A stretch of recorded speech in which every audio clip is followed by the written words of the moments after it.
Hi, I'm Johnny Magic here at H-Line Conversions, the world headquarters of diesel conversions. They actually were the inventor of the first original diesel conversion for the Hummer line. They originally started with the Duramax diesel back in 2000 when they first come out, and over the years they've gotten tons of emails about how to do their own conversion. So currently they offer a kit to be able to do your own diesel conversion, and the one we're going to be talking about today is the H-1 Hummer, which is like the epitome of all Hummers. However, this would be stage one of the whole cycle of building. So we're only going to be talking about the disassembly process associated with this vehicle today. Okay, so the first step in the diesel conversion obviously would be removal of the old components. And in order to do that, the first thing you're going to do is you could take the hood off of the vehicle. There's a couple pins up front, there's a disconnect for the lighting and stuff like that, and there's a hood prop that you'll unbolt on the side panel of the left-hand side of the frame system. So once you take that off, the next thing that you want to do is actually just walk right into 6 bolts. There's only 6 bolts holding the whole body on. These bolts are like 15/16, they're like big bolts. And a lot of times these Hummers have been around, and been through the, doing what a Hummer does best. And they're kind of corroded and stuff like that. So go ahead and knock those out, and then turn your attention to the steering shaft. There's a steering shaft, like on most vehicles, that runs down to a gearbox, and that gearbox, has a bolt where the steering shaft and the gearbox meets, and it's 11/16 on one side, 5/8 on the other side.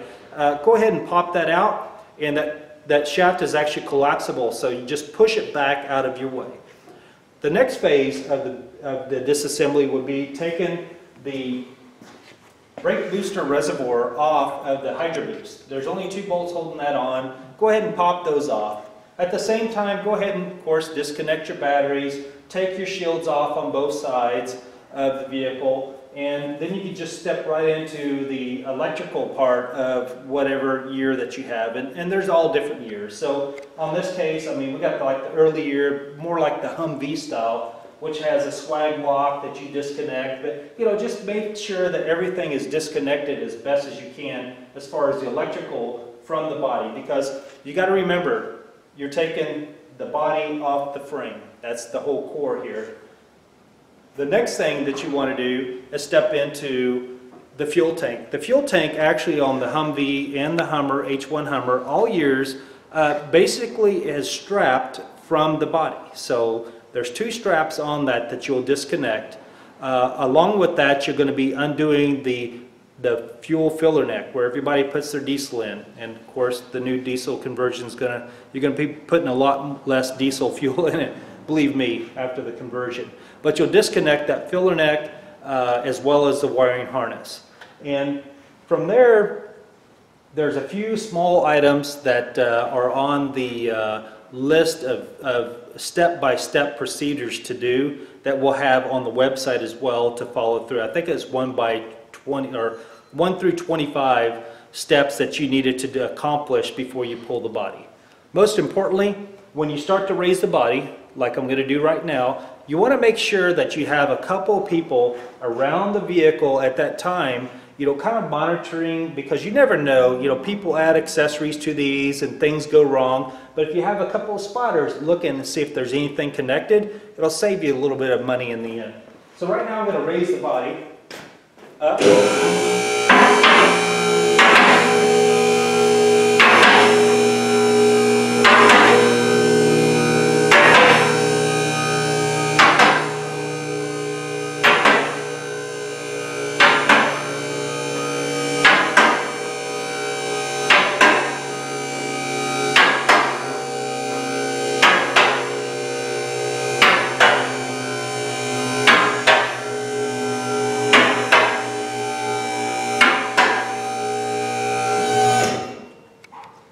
So this is what you're going to see. It's not going to be a pretty sight. There's a lot of grease and oil. It's just just an old, nasty, low-powered motor that's in the H-1 Hummer. And the first thing that you want to do is, once the body's up, is to kind of oversee or look at what it is that you have there.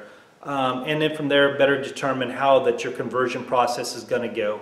You know, H-Line offers a kit, but they don't offer like suspension, and well, they offer the components, but it's not included in the kit. So, you know, look at your ball joints, look at your shocks, look at rust and corrosion and stuff like that. If you need those additional parts, please give H-Line Conversions a call. They'll be happy to help you out. This is phase one of the disassembly process to do a Duramax conversion. I'm Johnny Magic. Thank you.